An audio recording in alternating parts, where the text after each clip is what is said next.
परम सत्कार योग गुरु प्यारी सात संगत जी राधा स्वामी जी।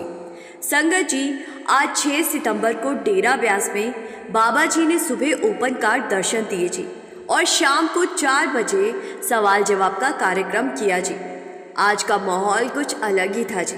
बाबा जी ने सवालों के जवाब थोड़े दिए और संगत को इतना हंसाया कि पूरा कार्यक्रम इतना रोचक और प्यारा रहा कि जो भी सुनने आया था जी वो मंत्रमुग्ध हो गया जी। अगर आप सच में सवाल जवाब सुनने का आनंद लेना चाहते हैं तो पूरे ध्यान से इन सवाल जवाबों को सुनना जी, क्योंकि आज का प्रोग्राम बहुत ही खास था जी। और संगत जी, आपको याद होगा जी कि अभी कुछ दिन पहले 23 साल का सेवादार व्यास नदी में बह गया था जी, जिस पर हमने वीडियो के ज़रिए आपको जानकारी दी थी जी। उस बच्चे के माता पिता से बाबा जी मिले और बाबा जी उस जगह पर भी गए थे जहां वो लड़का गिरा था जी। माँ बाप के साथ क्या क्या बातचीत हुई ये पता नहीं लग पाया है जी। बस हम तो बाबा जी से अरदास ही कर सकते हैं कि उस लड़के को अपने चरणों में जगह देना जी। संगत जी, आज शाम ठीक 4 बजे बाबा जी ने सवाल जवाब शुरू किए जी। सबसे पहले हम स्वागत करते हैं सारी संगत का आपके अपने चैनल रूहानी सफ़र पर जी। जब बाबा जी मंच पर पधारे तो सबसे पहले संगत को दृष्टि दी जी उन्होंने। इसके बाद सवाल जवाब शुरू हुए जी। उस समय जो शब्द चल रहे थे वे बड़े ही मधुर थे जी। पहला शब्द था करी कृपा तेरे गुण गावा। दूसरा शब्द स्वामी जी महाराज का था जी, तुमरी गति में भई पतंगा, अब तो कृपा करो राधा स्वामी। तीसरा शब्द गुरु रविदास महाराज जी का, राम गुसैया जी के जीवना। चौथा शब्द था आज दिवस लियो बलिहारा। और 5वां शब्द स्वामी जी का, सखी चल देख बाहर बाहर पिया की। इन शब्दों की धुन से पूरा पंडाल भक्ति रस में डूबा हुआ था। पहला सवाल एक बहन ने किया जी, बाबा जी मेरा बेटा 8 साल का है, उसका कद बढ़ नहीं रहा। चाचा कहते हैं कि उसे अंडे मीट खिलाने पड़ेंगे, बच्चा थोड़ा मोटा भी है। बाबा जी हंसकर बोले, क्या मैं तुझे छोटा और ठिगना लगता हूँ? मैंने तो कभी अंडे नहीं खाए। संगत खिलखिलाकर हंस उठी थी जी। फिर बाबा जी ने कहा, बेटा बच्चे अपने माँ बाप से ज़्यादा अपने स्वभाव और परिस्थितियों के अनुसार चलते हैं, उन्हें मजबूर नहीं किया जा सकता, चिंता मत करो। इसके बाद वही बहन बोली जी, बाबा जी आप तो रोज़ मुझे सुबह 3 बजे उठाने आते हो, लेकिन कभी कभी भूल जाते हो। बाबा जी हंसकर बोले, गलती हो गई, मुझे तो चौकीदार बनना चाहिए था कि हर वक्त यही बोलूं जागते रहो। बेटा घड़ी का नाम सुना है, उसमें अलार्म भी होता है, उसे भी इस्तेमाल किया जा सकता है। तुम तो मुझे ही अलार्म बनाना चाहती हो कि हर रोज़ मैं ही आकर तुम्हें उठाऊं।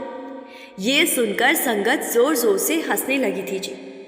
फिर आगे एक सेवादार भाई ने बाबा जी से सवाल किया कि बाबा जी जब मैं सेवा करता हूँ तो मन खूब लगता है, लेकिन भजन सिमरन में मन नहीं टिकता, मैं क्या करूँ? बाबा जी ने मुस्कुराते हुए कहा, बेटा सारी लड़ाई तो मन की ही है। मन हमें हमेशा द्वंद्व और उलझन में डालता है। असली सेवा तो भजन सिमरन ही है। बाहर की सेवा तो सिर्फ माहौल बनाने का साधन है ताकि हम भजन सिमरन में बैठ सकें। हमें कोशिश करते रहना है, मन लगे या ना लगे, बैठना ज़रूरी है। तब वो युवक बोला, बाबा जी मेरे पास तो बिल्कुल भी सब्र नहीं है। बाबा जी हंसकर बोले, तू जवान है ना बेटा, ये जवानी का जोश है, शादी कर ले, अपने आप सब्र आ जाएगा। ये सुनते ही संगत जी पूरा पंडाल ठहाकों से गूंज उठा था जी। फिर आगे किसी ने बाबा जी से सवाल किया, बाबा जी मैं नामदान लेना चाहती हूँ, लेकिन मेरा पति नामदान लेने को तैयार नहीं है, आप उसे नामदान दे दीजिए। बाबा जी मुस्कुराकर बोले, उसकी रोटी पानी बंद कर दो, खुद ही कहेगा कि मुझे नामदान दिलवा दो। ये सुनकर पूरा पंडाल ठाकों से गूंज उठा था जी। फिर आगे एक भाई ने बाबा जी से सवाल किया कि बाबा जी मेरी बेटी तो मालिक के पास चली गई, फिर उसने दुख प्रकट करते हुए कहा कि वो अभी जवान थी और इतनी कम उम्र में ही चली गई। बाबा जी ने बड़े धैर्य से समझाते हुए कहा, बेटा, लंबी उम्र का मतलब क्या है? सिर्फ और ज़्यादा कर्मों का बोझ उठाना। जब तक कर्म बाकी होते हैं हमें यहाँ रहना पड़ता है। जैसे ही कर्म पूरे हो जाते हैं आत्मा अपने आप मालिक के पास लौट जाती है। असल में किसी को लंबी उम्र की दुआ देना ऐसे है जैसे किसी को जेल में और ज़्यादा वक्त के लिए भेज देना। बेटा, तुम्हारी बेटी तो मालिक के पास पहुंच गई। हमें तो ये सोचना चाहिए कि उसके कर्म पूरे हो गए, अब वो आज़ाद हो गई। फिर वही भाई बोला, बाबा जी, कई बार मुझे धुन सुनाई देती है, लेकिन उस समय मन में शंका आ जाती है कि ये सही है या नहीं। बाबा जी मुस्कुराए और कहने लगे, बेटा, जब धुन सुनाई दे और अगर हम मन से शंका परख में पड़ेंगे तो वो अनुभव वैसे ही चला जाएगा जैसे आया था। जो भी सुनाई देता है उसे बिना परख के सुनने की कोशिश करो। फिर आगे इसके बाद एक बहन ने भावुक होकर बाबा जी से कहा, बाबा जी, मैं बहुत खुश हूँ कि आज मुझे आपसे सवाल करने का अवसर मिला। आपने मुझे जो बच्चे दिए, परिवार दिया है, वे भी अच्छे हैं, लेकिन बाबा जी, जब तक आप अंदर से दर्शन नहीं देते तब तक मैं खुद को अधूरा ही मानती हूँ। कृपा करके मुझे अंदर से दर्शन दे दीजिए। बाबा जी ने समझाया, बेटा, हमारे कर्म कितने हैं हमें पता ही नहीं है। हमारे पास तो असीम कर्म है। जब सही समय आएगा तब मालिक खुद हमें लायक बनाएगा और दर्शन देगा। अगर समय से पहले कुछ मिल भी जाए तो हम उसे संभाल नहीं पाएंगे। इसीलिए परख में मत पड़ो बेटा, रोज़ाना भजन सिमरन करते रहो और गुरु के हुक्म का पालन करो। जब मालिक सही समझेगा खुद ही दर्शन देगा। फिर आगे एक लड़के ने बाबा जी से सवाल किया, बाबा जी, मेरा मन सेवा में बहुत लगता है लेकिन घर जाकर बिल्कुल नहीं लगता। बाबा जी मुस्कुराए और कहा, बेटा, घर जाकर पढ़ाई करनी पड़ती है इसलिए मन नहीं लगता। अब ये सुनकर पूरी संगत खिलखिलाकर हंस पड़ी जी। फिर बाबा जी ने कहा, सेवा तो जिंदगी भर की जा सकती है, लेकिन पैरों पर खड़े होने का समय अभी है। अगर तुम अभी आत्मनिर्भर नहीं हुए तो पूरी उम्र मुश्किलें आएंगी। इसीलिए पढ़ाई लिखाई पूरी करो, फिर सेवा तो जीवन भर मिलती रहेगी। फिर आगे इसके बाद एक बहन ने बाबा जी से सवाल किया, बाबा जी, जब अच्छे कर्म अधिक हो तो क्या हमें सुख मिल सकता है? बाबा जी ने कहा, बेटा, हमारे पास जो है वही हम दूसरे को दे सकते हैं। अगर हमारे मन में खुद ही अशांति है, हम दुखी हैं, तो हम दूसरों को शांति कैसे देंगे? पहले अपने मन पर काबू पाओ, खुद संतुष्ट रहो। अगर घर में दुख है तो सुख हमें कहाँ से मिलेगा? फिर उसी बहन ने कहा, बाबा जी, मैं सर्जन बनना चाहती हूँ। शुरू में बाबा जी को समझ नहीं आया और उन्होंने पूछा, क्या कहा, फिर से बताओ। बहन ने 2-3 बार दोहराया और कहा, बाबा जी, मैं सर्जन बनना चाहती हूँ। बाबा जी मुस्कुराए और कहने लगे, बेटा, बहुत खुशी की बात है, ज़रूर सर्जन बनो। अब मैं बूढ़ा हो गया हूँ, सुनने में भी दिक्कत होती है। अच्छा है कि तुम डॉक्टर बनो और लोगों पर चीर फाड़ करो, अच्छे से ऑपरेशन करो। ये सुनकर पूरा पंडाल हंसी से गूंज उठा था जी। फिर आगे एक बहन ने बाबा जी से सवाल किया, बाबा जी, मेरा भाई मुझसे बहुत झगड़ता है। बाबा जी मुस्कुराते हुए कहने लगे, बेटा, भाई तो झगड़ने के लिए ही होते हैं, यही तो असली प्यार होता है। जब तुम्हारी शादी हो जाएगी और तुम अपने घर चली जाओगी तब बड़े होकर तुम एक दूसरे को याद करोगे। फिर बाबा जी ने कहा, अब मुझे ये बताओ, भाई बड़ा है या छोटा? बहन जी ने कहा, बाबा जी, वो बड़ा है। तब बाबा जी ने हंसते हुए कहा, तो फिर तो तुम उसे टोकते रहना, बिल्कुल चिंता मत करना। बाबा जी की इस बात पर भी संगत ज़ोर ज़ोर से हंसी थी जी। इसके बाद एक सेवादार भाई ने बाबा जी से अंग्रेजी में प्रश्न किया। बाबा जी, उसका प्रश्न थोड़ा लंबा था जी, लेकिन उसका सार ये था कि बाबा जी, मेरी पत्नी मुझे सेवा करने से नहीं रोकती, बल्कि उत्साह देती है। हालांकि कभी कभी गुस्सा भी कर लेती है। बाबा जी ने हंसते हुए कहा, बेटा, पत्नी तो हर जगह गुस्सा करती है, ये तो पत्नी का स्वभाव है। ये सुनकर जो संगत अंग्रेजी में समझते थे वो हंसने लगे थे जी। फिर किसी ने पूछा, बाबा जी, जब हम किसी लक्ष्य के लिए मेहनत करते हैं तो क्या उस समय किस्मत भी मायने रखती है? बाबा जी ने समझाया, बेटा, किस्मत कैसे बनती है? किस्मत हमारे कर्मों से बनती है।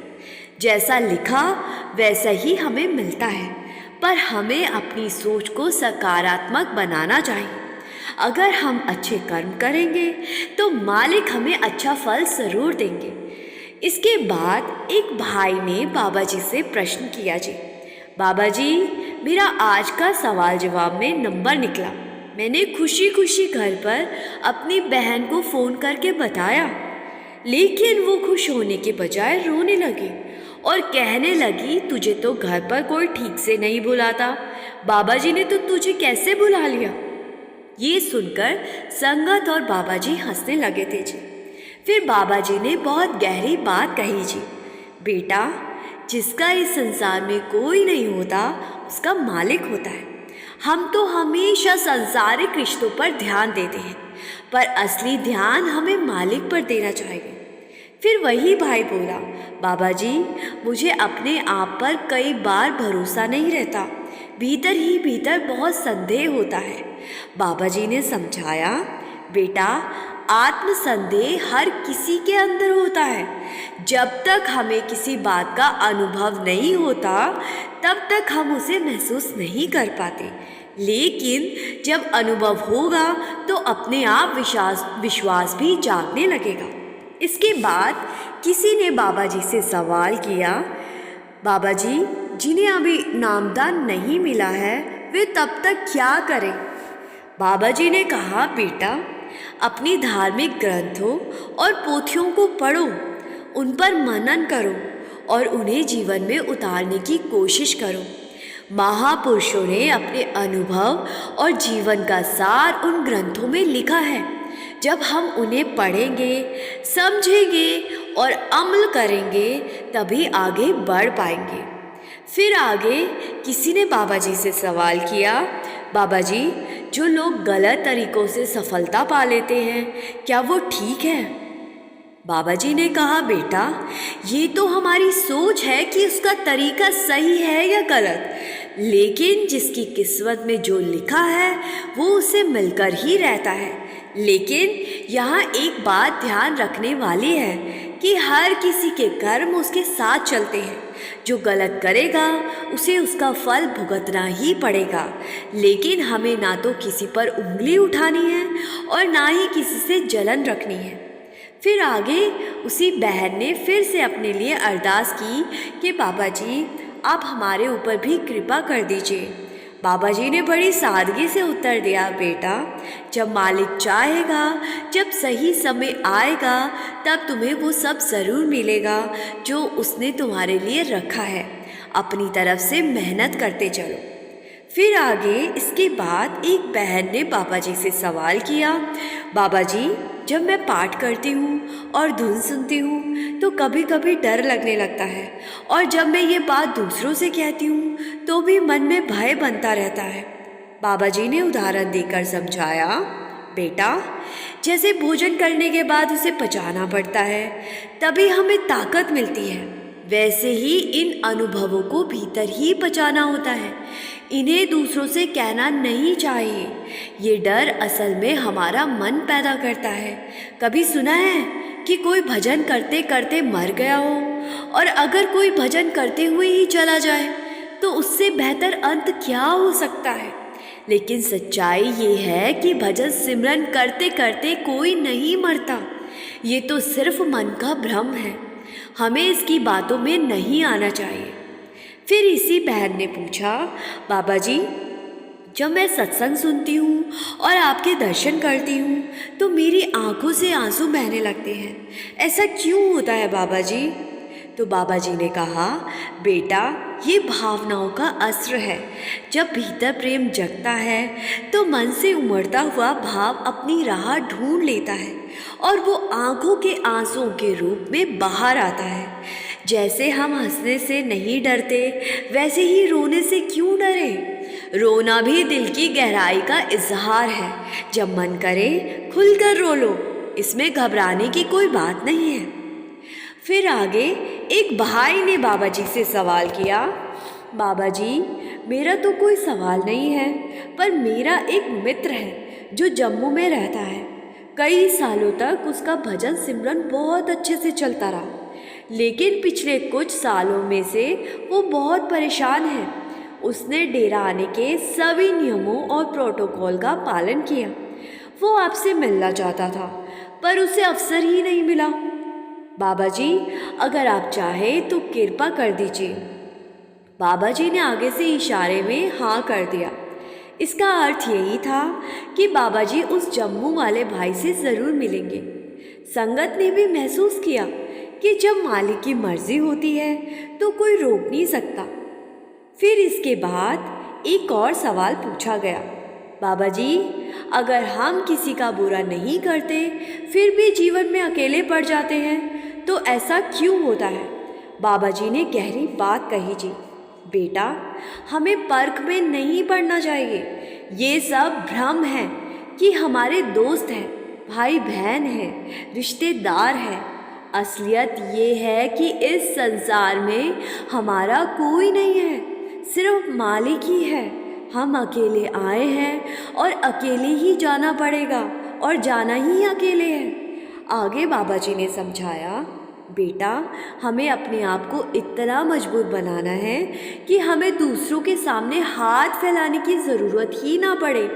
किस्मत में जो लिखा है वही मिलेगा। फिर आगे एक बहन ने बाबा जी से सवाल किया कि बाबा जी जब हम किसी समझदार व्यक्ति के पास जाते हैं और तरह तरह के उपाय करते हैं तो क्या किस्मत बदल जाती है? बाबा जी मुस्कुराए और कहने लगे, बेटा अगर उपायों से किस्मत बदल सकती तो ये काम बहुत आसान हो जाता। ज़रा सोचो, अगर कोई मंत्री चाहे तो ये भी उपाय कर ले तो क्या उसे अपनी कुर्सी छोड़नी पड़ती? लेकिन ऐसा नहीं होता। किस्मत से कोई बच नहीं सकता। हमें बस सोच समझकर सही रास्ते पर चलना है। फिर उस बहन ने आगे कहा, बाबा जी मेरे पिताजी चाहते हैं कि मैं बड़े ऑफिसर बनूं। आप मुझ पर कृपा कीजिए। बाबा जी मुस्कुराए और कहने लगे, बेटा आजकल तो बेटियों पर मालिक की खास दया है, वो बहुत आगे बढ़ रही है। फिर इसी बहन ने मजाक में एक पंक्ति गुनगुनाई, मोगे मोगे दा चन मखना मिलना ते मिलना किथे। बाबा जी ने तुरंत हंसते हुए कहा, बस बेटा यही काम रह गया था। अब लोग कहेंगे कि बाबा छोटी छोटी लड़कियों से मिलने जाता है और तुम लोग तो मेरी इज्जत ही खराब कर दोगे। ये सुनकर संगत बहुत हंसी थी जी। फिर इस बहन ने जवाब दिया, नहीं बाबा जी आप तो मेरे पिताजी जैसे हो। इस पर बाबा जी ने मुस्कुरा कर कहा, लगता है अब यही काम बाकी रह गया है। ये सुनकर पूरा पंडाल ठाकों से गूंज उठा जी और माहौल बहुत ही खुशनुमा हो गया जी। फिर किसी ने जागृत अवस्था के बारे में बाबा जी से सवाल किया कि बाबा जी ने एक उदाहरण दिया। बाबा जी ने कहा, तुमने तस्वीरों में महात्मा बुद्ध को ध्यान की मुद्रा में बैठे देखा होगा। जिस शैली में वे बैठते थे वही तरीका आज भी सही है, पर बात सिर्फ बैठने की नहीं, उसे अपने जीवन में उतारना ज़रूरी है, तभी जागृत अवस्था आएगी। तो भाई ने आगे कहा, बाबा जी कई बार मैं बातें भूल जाता हूँ, क्या इसका कोई आध्यात्मिक नुकसान है? बाबा जी ने मुस्कुराकर कहा, बेटा तुम सवाल ही भूल गए थे, फिर तुम्हें 2 मिनट बाद याद आया। ये सुनकर संगत बहुत हंसी थी जी। फिर बाबा जी ने कहा, अगर इतना भूलने से कोई आध्यात्मिक हानि होती तो यहाँ सबका क्या होता? असल बात ये है कि याद क्या रखना चाहिए। दुनिया की चीज़ें याद रखोगे तो उनसे जुड़ जाओगे और वही तुम्हें दुख देगी, पर अगर मालिक को याद रखोगे तो वही सच्चा सहारा बनेगा। इसीलिए केवल मालिक को याद रखो। फिर आगे एक बहन ने बाबा जी से सवाल किया, बाबा जी मुझे यहाँ एक आंटी जी मिली जिनका जवान बेटा गुजर गया था, लेकिन उनमें इतना धैर्य था कि उन्होंने मुझे कहा बाबा जी से अरदास कर, वो मुझे भीतर रंग दे। बाबा जी ने कहा, बेटा यहाँ एक डॉक्टर जॉनसन हुआ करते थे जिन्होंने अमेरिका से आकर सेवा की और एक किताब भी लिखी। उन्होंने महाराज जी से पूछा था प्रेम कहाँ से मिलेगा। महाराज जी ने कहा प्रेम मैं दूंगा, लेकिन उसके लिए ज़रूरी है कि इंसान मेहनत करे। जैसे नौकरी करने पर वेतन मिलता है, वैसे ही जब हम भजन सिमरन करेंगे तो उसके एवज में हमें प्रेम प्राप्त होगा। फिर आगे एक सेवादार भाई ने बाबा जी से सवाल किया, जी बाबा जी मेरी छोटी बेटी रात को जब सोने जाती है तो आपसे बातें करते ही सोती है।